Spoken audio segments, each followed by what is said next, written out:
बेहतरीन तजुर्बे के लिए अपने फोन को घुमाएं। वाईफाई पर होने पर आला तरीन रेजोल्यूशन का इंतखाब करें। मुकम्मल लेक्चर्स के लिए प्ले लिस्ट चेक करें। मुकम्मल कोर्स के लिए अभी सब्सक्राइब करें। अस्सलाम वालेकुम। अच्छा स्टूडेंट्स, लास्ट लेक्चर में हमने डिस्कस किया था soft water and hard water, और हमने ये भी डिस्कस किया था कि हार्ड वाटर दो टाइप का होता है, एक होती है टेम्परेरी हार्डनेस और एक होती है परमानेंट हार्डनेस। आज हम इसमें दो चीजें डिस्कस करेंगे।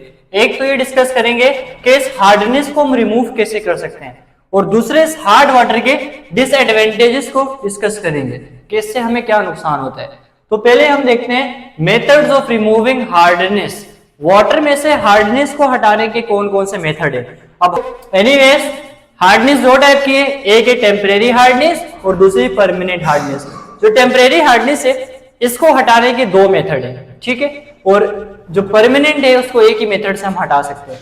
पहले हम देखते हैं टेम्परेरी हार्डनेस को, और मैंने कहा था टेम्परेरी हार्डनेस उस वक्त आती है जब कैल्शियम और मैग्नीशियम हो, बस। अब हमने कैल्शियम को भी हटाना है और मैग्नीशियम को भी हटाना है। तो पहला वाला मेथड हमारे पास क्या है, बॉइलिंग।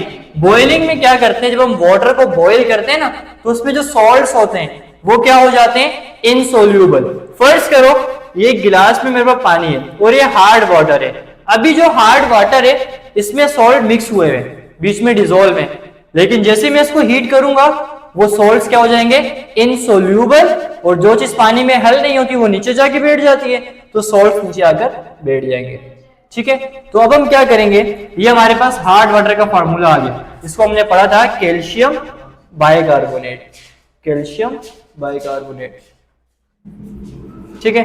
ये आ गया हमारे पास हार्ड वाटर का फार्मूला। अच्छा, इसमें ये वाला जो साइन है ना, इस साइन का मतलब होता है हमने इस रिएक्शन में हीट किया, तो हमने हार्ड वाटर को हीट किया। हीट करने के बाद अब देखो क्या हो रहा है, जैसे हमने प्रोसेस देखा था ना कि हार्ड वाटर किस तरह बनता है, उसी का उलट प्रोसेस हो जाएगा। हमने कहा था CaCO3 पहाड़ों से मिल जाता है, CO2 एयर से मिलता है, और बारिश का पानी मिल जाता है। अब ये सब चीजें क्या हो जाती हैं, अलग हो जाती हैं। ये जो है ना ये नीचे बैठ जाता है और ये बन जाता है गैस जो उड़ जाता है, और पीछे क्या रह जाता है, साफ पानी रह जाता है। तो पहला मेथड क्या था, बॉइलिंग। नेक्स्ट मेथड कौन सा है, चार्ल्स नहीं है, ये एल है, क्लार्क्स मेथड, क्लार्क्स। तो नेक्स्ट जो क्लार्क्स मेथड है इसमें अब केमिकल यूज करते हैं जिसका नाम है सेलेक्ट लाइम। अब ये सेलेक्ट लाइम का फार्मूला क्या है, CaOH2। CaOH2 हमारे पास क्या है, सेलेक्ट लाइम है। अब हम इसको हार्ड वाटर के साथ मिलाएंगे और ये हार्ड वाटर को किसमें कन्वर्ट कर देगा, सॉफ्ट वाटर में कन्वर्ट कर देगा। अब देखो ये हमारे पास मैग्नीशियम बाइकार्बोनेट, जिस तरह कैल्शियम बाइकार्बोनेट था, ये मैग्नीशियम, ये दोनों आकर पानी को हार्ड बना देते हैं। हमने इनको निकालना है। अब हमने इस हार्ड वाटर के साथ क्या यूज किया, सेलेक्ट लाइम, CaOH2, ठीक है। अब हमने जब ये यूज किया ना तो मैग्नीशियम कार्बोनेट अलग हो गया और कैल्शियम कार्बोनेट भी अलग हो गया, और पीछे हमारे पास वाटर आ गया, ठीक है। ये देखो ये आ गया मैग्नीशियम कार्बोनेट और ये रहा कैल्शियम कार्बोनेट, और यहाँ पे वाटर के दो मॉलिक्यूल रह गए, ठीक है। तो इस तरह से हमारे पास जो टेम्परेरी हार्डनेस उसको हटाने के दो मेथड है। एक तो है हमारे पास टेम्परेरी हार्डनेस, उसके बॉइलिंग मेथड और क्लार्क्स मेथड है। पूछो, जाहिर सी बात, क्या हो गया, हाँ अच्छा ये तो हो गया, ये तो हो गया टेम्परेरी हार्डनेस ना। अब देखते हैं परमानेंट हार्डनेस।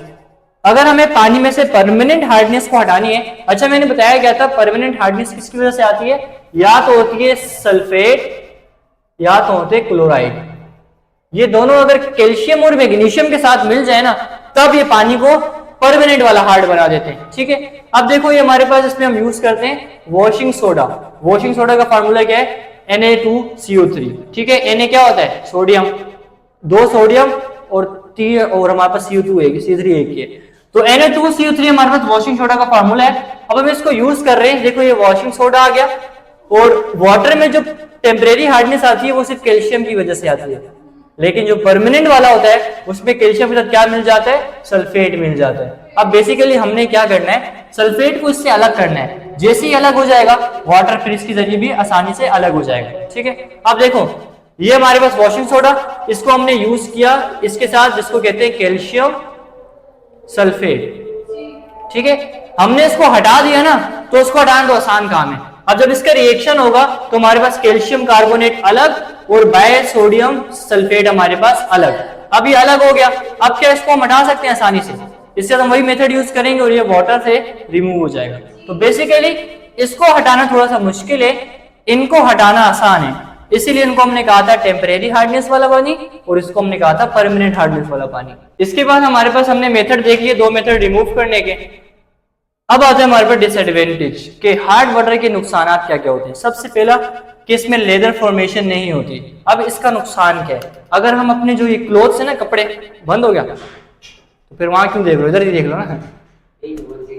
अच्छा, हार्ड वाटर में अगर हम अपने क्लोथ्स को वॉश करें ना तो उस पे स्टेन्स बन जाते हैं, ये हमारे इन कपड़ों को साफ नहीं करता, उल्टा हमारे जो कपड़े होते हैं उसको भी ये क्या कर देता है, डैमेज कर देता है, बिल्कुल अजीब से कर देता है।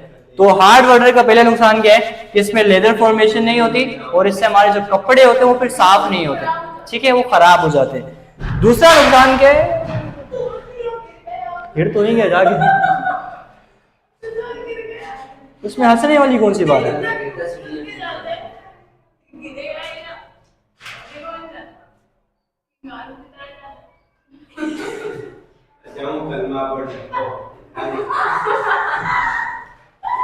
चलो खैर, एक नुकसान तो ये कि इसकी लेजर फॉर्मेशन नहीं होती, दूसरा ये कि इसके स्टेन्स हो जाते हैं। स्टेन्स मतलब इसके निशान रह जाते हैं, अगर हम अपने जो कपड़े इनसे धोए ना तो उस पे व्हाइट व्हाइट से निशान आ रहे होते हैं इस हार्ड वाटर की वजह से, ठीक है। और तीसरा नुकसान हमारे पास क्या है, इफेक्ट ऑन हेयर। अच्छा, हमारी आबादी के ज्यादातर जो हेयर लॉस होता है ना उसके पीछे ये भी रीजन है कि वो ज्यादातर हार्ड वाटर यूज करते हैं। हार्ड वाटर में कुछ मिनरल्स वगैरह मिक्स होते हैं, ये हमारे बालों में जाके चिपक जाते हैं, और आपने देखा होगा जब हम हार्ड वाटर से बालों को वॉश करें तो सख्त हो जाते हैं, ठीक है। तो ये हार्डनेस ऑफ वाटर जो है ना, ये हमारे हेयर में बहुत ज्यादा इफेक्ट करता है, इससे हमारे हेयर्स की जो रूट्स हैं वो भी वीक हो जाती है, जिससे बाल गिरना स्टार्ट हो जाते हैं। तो ज्यादातर जो हेयर फॉल का प्रॉब्लम है उसके पीछे रीजन ज्यादा यही है कि वो हार्ड वाटर ज्यादा यूज करते हैं। Next, effect on skin. अगर स्किन के ऊपर यूज करें, उनके फिर जेनेटिकली होती है, उनके पेरेंट्स को भी होता है। इफेक्ट ऑन स्किन, अगर हार्ड वाटर से आप बार बार स्किन धोते रहे तो इससे एक बीमारी हो जाती है स्किन की, जिसे एक्जिमा कहते हैं। एक्जिमा, ये एक्जिमा हार्ड वाटर से होता है। अच्छा, इसके बाद हमारे अप्लायंसेस, जो मशीनें वगैरह होती हैं, ठीक है, जिसे हम यूज करते हैं, अगर उनमें हम हार्ड वाटर यूज करें तो उन मशीनों में जंग लग जाता है हार्ड वाटर की वजह से। तो ये अप्लायंसेस की जो लाइफ स्पैन है उसको भी कम कर देता है। अब जैसे एक मशीन ने फर्स्ट करो उसकी वारंटी 5 साल की थी, अब उसमें हार्ड वाटर यूज करें वो 2-3 साल में खराब हो जाती है। और लास्ट हमारे पास है कोरोजन ऑफ पाइप्स। स्टील के या लोहे के जो पाइप होते हैं ना, लोहे के पाइप होते हैं, उनमें से अगर हार्ड वाटर जा रहा हो, इसको हम सप्लाई कर रहे हो, तो उन हार्ड वाटर में से हो जाता है कोरोजन, इसको उर्दू में कहते हैं जंग लगना। तो उन लोहे के पाइप में हार्ड वाटर की वजह से जंग भी लग जाता है। तो ये सारे डिसएडवांटेज हमारे पास हार्ड वाटर के। तो स्टूडेंट्स, आज का हमारा टॉपिक क्या था, आज हमने डिस्कस क्या किया, मेथड्स ऑफ रिमूविंग हार्डनेस। हमने पढ़े 3 मेथड।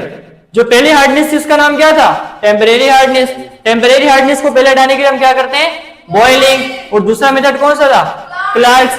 इन दोनों से टेम्परेरी हार्डनेस हट जाती है। अगर परमानेंट हार्डनेस हो तो हम यूज करते हैं वॉशिंग सोडा, जो इस सल्फेट को हटा देता है। ये जब हट जाएगा तो फिर हम कैल्शियम को आसानी से हटा देंगे। इसके बाद हमने डिसएडवांटेज देखे हार्ड वाटर के, जैसे नुकसान पहुंचाता है, इसकी लेदर फॉर्मेशन नहीं होती, स्टेन्स बनाता है, हेयर्स खराब कर देता है, स्किन खराब कर देता है, हमारी मशीनों को खराब कर देता है, और लोहे के पाइप्स को भी खराब कर देता है। तो स्टूडेंट्स, ये था हमारा आज का लेक्चर। आगे 25 से समझ में आया होगा। इंशाल्लाह मिलते हैं फिर नेक्स्ट लेक्चर में, तब तक के लिए अल्लाह हाफिज।